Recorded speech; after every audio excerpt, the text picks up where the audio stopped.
হাত পাখা তৈরি করে সংসার চলে ঠাকুরগাঁওয়ের একটি গ্রামের বাসিন্দাদের। তবে উপকরণের দাম বাড়ায় এই পেশায় টিকে থাকতে হিমশিম অবস্থা তাদের। শিল্পটিকে বাঁচিয়ে রাখতে সরকারের পৃষ্ঠপোষকতা চান কারিগররা। ঠাকুরগাঁও থেকে জয়নাল আবেদিন বাবুলের তথ্য ছবিতে নাদিরা সুলতানের রিপোর্ট।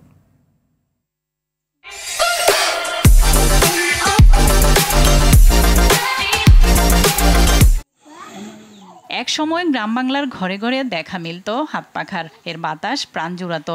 বর্তমানে হাত পাখার জায়গা নিয়েছে বৈদ্যুতিক ফ্যান আর শীতাতপ নিয়ন্ত্রণ যন্ত্র। তবে ঘন ঘন লোডশেডিং এর কারণে সাম্প্রতিক সময়ে ঠাকুরগাঁয়ে কদর বেড়েছে হাত পাখার। চাহিদা বাড়ায় এসব পাখা তৈরিতে ব্যস্ত সময় পার করছেন সদর উপজেলার লস্করা গ্রামের কারিগররা। প্রতিটি বাড়িতে তাল পাখা, বাঁশ পাখা ও সুতা পাখা সহ কয়েক ধরনের পাখা তৈরি হচ্ছে। যদিও উপকরণের দাম বাড়ায় এখন লাভ হচ্ছে না। আমাদের রঙের দাম বেশি, বাঁশের দাম বেশি, পাইকার ন্যায্য মূল্য দাম আমাদেরকে দেয় না। যে দামে বিক্রি করি ওই দামে আমাদের আর কি সংসার চলে না। এখন সরকার যদি আমাদের প্রতি একটু সচেতন হইতো তাহলে আমরা চলতে পারতাম পরিবার সহ বাচ্চা কাচ্চা নিয়ে। বাঁশের দামটা যদি কমতো আমাদের আর একটু সুবিধা হইতো, ভালো হইতো।